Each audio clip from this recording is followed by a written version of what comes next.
नमस्कार साथियों, कुछ बात करें यूट्यूब चैनल पर एक बार फिर आपका बहुत बहुत स्वागत है। आज हम इस बात पर चर्चा करेंगे कि क्या रावण के 10 सिर थे।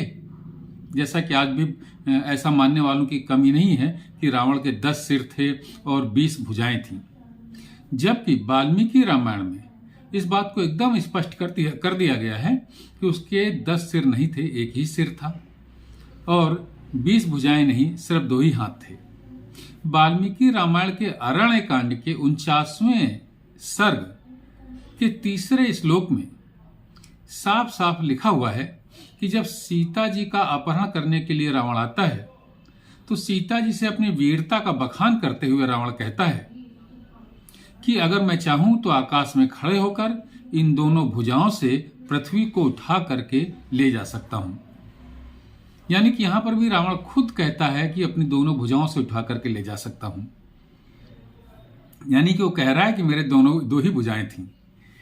इसके बाद इसी सर्ग यानी कि अरण्य कांड के 49वें सर्ग के 17वें श्लोक में यह लिखा हुआ है, वाल्मीकि जी लिखते हैं कि रावण जब सीता जी का अपहरण करने के लिए आया तो उसने अपने बाएं हाथ से बालों सहित सीता जी के मस्तक को पकड़ा और दाहिने हाथ को उनके पैरों के नीचे से डाल करके उसने अपनी भुजाओं में सीता जी को उठा लिया। यानी कि बाएं हाथ से सीता जी के मस्तक को पकड़ता है, दाहिने हाथ को पैर के नीचे से लगाता है, यानी कि बायां और दाहिने हाथ का ही इस्तेमाल करता है, यानी 2 ही हाथों का इस्तेमाल करता है। अगर उसके 20 भुजाएं होती तो वाल्मीकि जी लिखते कि इन 20 भुजाओं से उसने सीता जी को पकड़ा।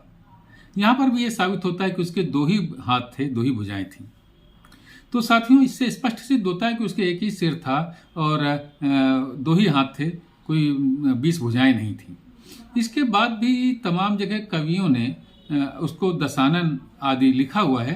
तो दशानन का जो अर्थ है वो तो सिर्फ यही हो सकता है क्योंकि वो बहुत विद्वान था। जब बोलता था तो उसकी ऐसा लगता था कि 10 मुखों से बोल रहा है, इतना अधिक वो विद्वान था, तो इसलिए उसके लिए दशानन शब्द का प्रयोग किया गया है। तो साथियों, एक रामायण और भी मेरे पास है, वाल्मीकि रामायण। ये वाल्मीकि रामायण और ये जो है ये आर्य साहित्य भवन नई दिल्ली से प्रकाशित है और इसके जो संपादन करता है वो है परमहंस स्वामी जगदीश्वरानंद सरस्वती द्वारा संपादित है ये। तो इसमें ये कहा गया है कि अगर इसी तरीके से अर्थ निकाला जाए तो दशरथ यानी श्री रामचंद्र जी के जो पिताजी थे उनका नाम दशरथ था, तो क्या उनके पास 10 ही रथ थे? वो तो इतने बड़े राजा थे, इतने बड़े सम्राट थे, इतने बड़े राज्य के, तो उनके पास तो बहुत से रथ होंगे। लेकिन चूंकि वो बहुत पराक्रमी थे, बहुत वीर थे, तो इसलिए ये कहा गया कि उनका जो रथ था वो 10 दिशाओं में घूमता था, उसके ध्वनि, उसकी गति रथ की 10 दिशाओं में गूंजती थी, इसलिए उन्हें दशरथ कहा गया। तो साथियों, इन सब बातों से ये साबित होता है कि रावण के 10 सिर नहीं थे और 20 भुजाएं भी नहीं थी, यानी कि वो एक मनुष्य ही था और उसके जो है एक ही सिर था और 2 ही हाथ थे। तो आज की चर्चा में बस इतना ही साथियों। कल किसी और मुद्दे पर आपसे बात करूंगा।